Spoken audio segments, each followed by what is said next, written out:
अब हम CVS में पल्स की एग्जामिनेशन कर रहे हैं। तो उसके बाद पल्स में सबसे पहले तो क्या करना है, सारी अपनी पल्स जनरली आपकी जो एक्सपोजर हो वो 4 आम तक हो, और ये हो पर कैरोटिड के लिए जो है आपका इसने पैंट पहनी हुई है, मतलब यहाँ तक होना चाहिए, मिड थाई तक। एथिकली ये कैरोटिड के लिए ओपन होना चाहिए और ये पल्स के लिए पल्स के लिए। रीजन के लिए हम कैमरे को एक्सपोज नहीं करते। ठीक हो गया। फैमरन को मतलब कोई एक्सपोजर होगा, कोई हम वो पर्दा वगैरह के लगा के फिर कर सकते हैं अगर ज़रूरत होगी। उसके बाद पल्स है, रूल ये है कि आपका राइट हैंड होना चाहिए। उसके लिए आपको इसकी रेडियस क्या है, एक ये आपकी 3 फिंगर होती है, ये होती है आपके वेसल वाल की चेक करने के लिए कंडीशन, वो हम एंड में करेंगे। सबसे पहले हमने ये रेडियस को हमने पालपेट, इसकी 3 चीज़ें, एक तो हम पहले देखेंगे इसका रेट क्या है, ठीक है। पल्स का रेट या तो टैकीकार्डिया हो सकता है, ब्रैडीकार्डिया हो सकता है। ब्रैडीकार्डिया की जो मोटी मोटी काजेज हैं उसमें क्या ब्लॉक्स हैं, हार्ट ब्लॉक्स हैं, ठीक है। हाइपोथायराइडिज्म है ज़्यादा, और डिजिटॉक्सिन की वो है टॉक्सिसिटी है, या इंट्राक्रेनियल प्रेशर है। टैकीकार्डिया में heart failure, arrhythmias, thyrotoxicosis, anaemic patient उसमें आ जाते हैं टैकीकार्डिया। ओके, ये हमने इसका एक रेट देख लिया। उसके बाद इसका रिदम देखते हैं, हम इसमें रिदम भी देख रहे हैं। अच्छा, रेट मालूम करने के कुछ शॉर्टकट भी हैं। अगर तो रेगुलर है तो 15 या 30 सेकंड तक देख लो और उसको मल्टीप्लाई कर देना है, ठीक है। अगर 30 तक देख रहे हो तो 2 से, और अगर 15 से कर रहे हो तो 4 से। ये आपका शॉर्टकट भी होगा। लेकिन अगर इरेगुलर तो बेहतर है 60 तक ही करें। अब तो हम जब रिदम देखते हैं वो 2 तरह का हो सकता है, रेगुलरली, ठीक है, या इरेगुलर हो सकता है। लेकिन मोस्ट कॉमनली हमारे पास पाया जाता है साइनस अरिथमिया।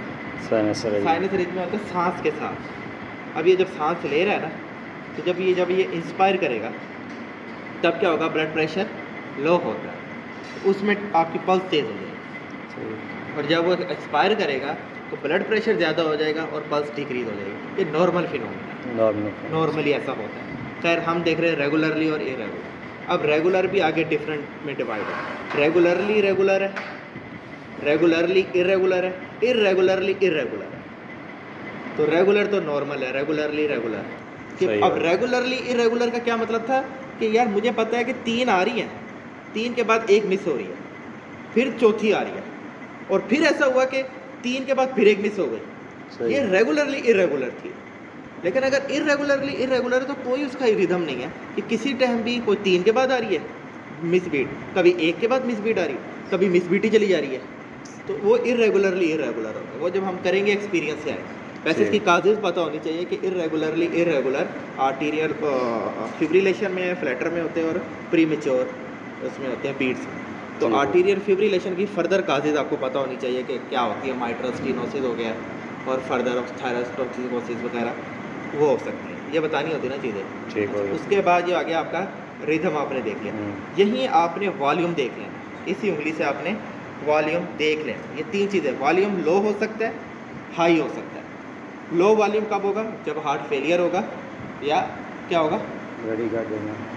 हार्ट फेलियर में हो सकता है, हाइपोवोलेमिक शॉक में हो सकता है, आयोटिक स्टेनोसिस में हो सकता है। ये 3 केसेस में हो सकता है। जबकि जो हाई वॉल्यूम है वो रिगर्जिटेशन वाली केसेस में आएगा, जिसमें रिगर्जिटेशन है या फीवर वाला पेशेंट, उसका भी जब आप फीवर किसी को बुखार हुआ हो, ये कॉमन है, तो आप उसका चेक करोगे तो एक तो बीट तो वैसे ही तेज़ हुई होगी टैकीकार्डिया, लेकिन आप पल्स देखोगे अच्छी खासा आपको पता लगेगा कि अच्छा खासा ब्लड है उसके अंदर, वॉल्यूम फीवर में ज़्यादा हो जाता है। तो ये 3 चीज़ें हमने यहीं देख ली। कुछ लोग कहते हैं आप कंडीशन भी देख लो। अब कंडीशन के भी 2 मेथड है वेसल वाल की कंडीशन। क्या आपने ये जो प्रोक्सिमल फिंगर है इसको दबाना है, मिडल से फील करना है, और इससे आपने इसको हिलाना है। ये आप वेसल वाल एथेरोस्क्लेरोसिस में ना हार्ड हुई होती है। दूसरा तरीका ये कि आप इसके जो है क्या कहते हैं ब्रेकियल आर्टरी, उसको दबा दो और इसको ऐसे करो अगेंस्ट द रेडियस, आपको पता लगे, क्योंकि यहाँ से ब्लड फ्लो रुक जाएगा। अब आप इसको हिला के देख सकते हो कि ये सख्त तो नहीं है, ये नरम ही है। ये कंडीशन वाल देखने के 2 तरीके, एक तरीका ये है जो बेड साइड कहती है कि भाई आप यहाँ हाथ रखो, इसे रोक लो, प्रोक्सिमल रखोगे ब्लड आगे जाना रुक जाएगा, मिडल से फील करोगे और इससे आप हिलाओगे तो आपको पता लगेगा कि भाई क्या इसकी कंडीशन है, हार्डनिंग हुई है कि नहीं, स्क्लेरोसिस है कि नहीं है। ये तीनों काम हमने इधर कर लिया। अब आ जाता है करेक्टर।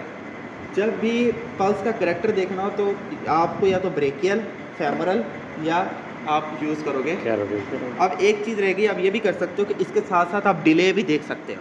क्या आपने इसको देखा और आपने दूसरी की भी पल्स को एट अ टाइम कर लिया। ये हम क्या कर रहे हैं, रेडियल डिले। ये कब आता है, ये आएगा आपका जब डाइसेक्शन एनोरिज्म बने होंगे एओर्टिक। और एक और भी है कि आपने इस पे हाथ रखना है और ये इसका जो होता है ना, ये जो है क्या कहते हैं, इंटीरियर इलिक स्पाइन और पुबिक उसके लिए बिल्कुल मिड पे आप रखोगे तो आपको फेमरल मिल जाएगी। वो इसकी लाइन पे ही मिल जाएगी, ना नीचे जाना है ना ऊपर जाना है। हर्निया में हमें ऊपर नीचे जाना पड़ता है, इसमें आपको उसके ऊपर ही आप रखोगे और आपको पता लग जाएगा। ये भी आपने चेक करना। और ये होता है कोआक्टेशन ऑफ अयोर्टा, ये वाला डिले, रेडियो फेमरल डिले। उसके बाद आप आ रहे हैं करैक्टर पे। करैक्टर के लिए ज़रूरी है कि आप कैरोटिड आर्टरी ज़्यादा बेस्ट है। उसके लिए आपको फेस उसका उधर मूव कराना है और इसके थायराइड के लेटरली जाना है। और जो ग्रूव आता है पहले इंटीरियर टू द स्टर्नम, उधर आपने फिंगर अपने पीछे रख लेनी है उसके कंधे शोल्डर के और इसको दबाना है। कभी भी साइमल्टेनियसली नहीं करना है। और जब भी आपने ये करना है भाई, आप करैक्टर देख रहे हो। अब करैक्टर किस तरह का हो सकता है, अब करैक्टर हो सकता है कि आपको लग रहा है कि यार ये आहिस्ता आहिस्ता बढ़ता जा रहा है। मैं दबा रहा हूँ, पहले बड़ी स्लो है, अब आहिस्ता आहिस्ता इसकी राइजिंग हो रही है, इसको कहते हैं स्लो राइजिंग या पल्सेस प्लेटू भी कहते हैं इसको। ये एकदम नहीं बढ़ेगी, बराबर नहीं है। मुझे पता लग रहा है कि भाई ये लो है, अब तेज़ हो गई, अब फिर तेज़ हो गई, अब फिर तेज़ हो गई। ये आती है स्टीनोसिस वाले केसेस में, ख़ासतौर पे अयोर्टिक स्टीनोसिस है, अयोर्टिक स्टीनोसिस है ना, उसमें ही आती है ना अपराइजिंग, ठीक है ना, अपराइजिंग इसमें आती है। यहीं आपको अगर शक पड़ गया कि यार ये पल्स जो है ये कभी कभार वीक हो रही है, बढ़ने के बजाय तो बढ़ रही थी या नॉर्मल थी, अब क्या हुआ पल्स वीक चली गई, तो आपको शक है कि कहीं ये कोलैप्सिंग पल्स तो नहीं है। उसका तरीका यहाँ नहीं है।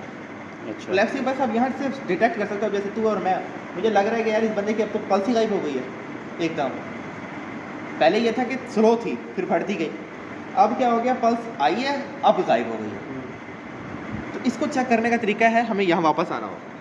इसे हम कहते हैं कोलैप्सिंग पल्स के लिए हम चेक करते हैं। इसमें राइट हैंड की ना ये जो फिंगर्स है ना आपकी, ये वाला, ये आपका आना चाहिए बिल्कुल एग्जैक्ट रेडियस पे, इसके रेडियस के रेडियल आर्टरी पे बिल्कुल एग्जैक्ट। इसको ऐसे पकड़ लेना हाथ इस मनोवर से, ये जो हों ये आपकी रेडियल को फील कर रही हैं, रेडियल आर्टरी यूँ करके।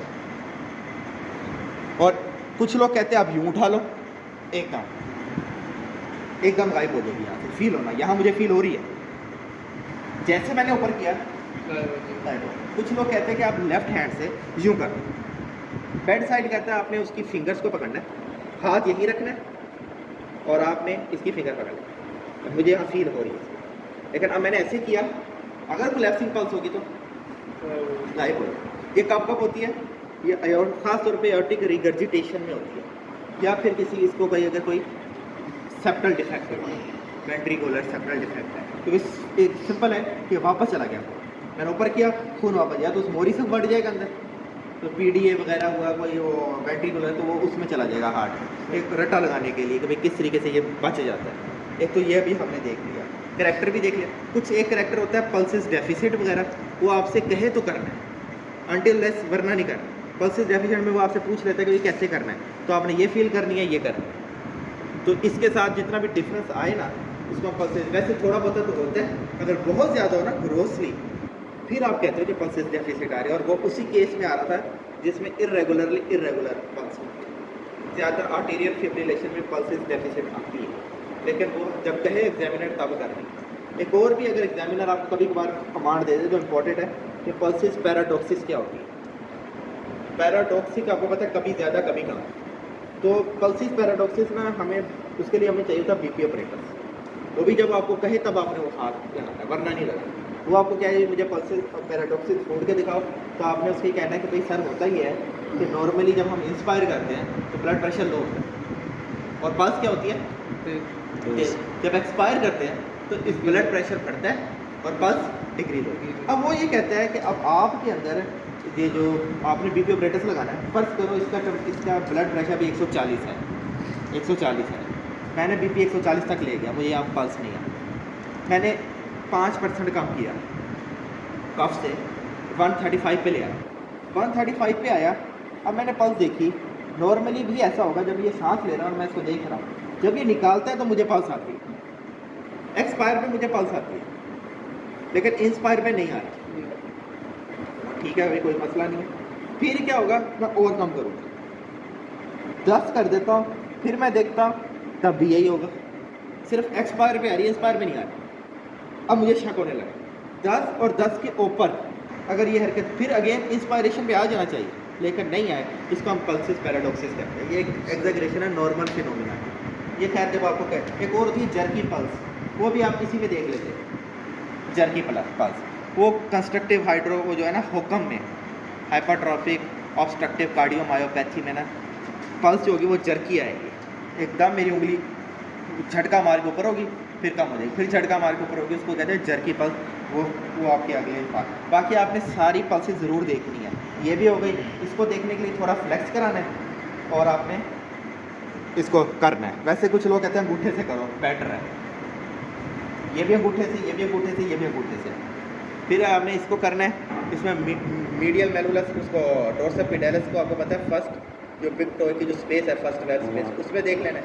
इंटीरियर टिबियल हो गया, ये हो गया, पोस्टीरियर टिबियल हो गया, और फेमरल वाली जो है इंटीरियर टिबियल मेलुलस के एंटीरियरली देखेंगे, इंटीरियर इन दोनों मेलुलस के अंदर दरमियान में देखते हैं। एंटीरियर टिबियल, हाँ, हाँ, ये पोस्टीरियर टिबियल। पोस्टीरियर मेलुलस के पीछे। और जो है वो क्या कहते हैं, पोप्लिटियल। पोप्लिटियल है, उसका रूल ये है कि इसका 120 ज़्यादा नहीं कराना है, 120 पे कराना है, और अंगूठा रखना है ट्यूबरोसिटी पे और अंदर को दबाना है। मिल गया तो, और कंपेयर जरूर कर दोनों साइड को। ये हो गई आपकी पल्स ऑफ आर्टीरियल पल्स।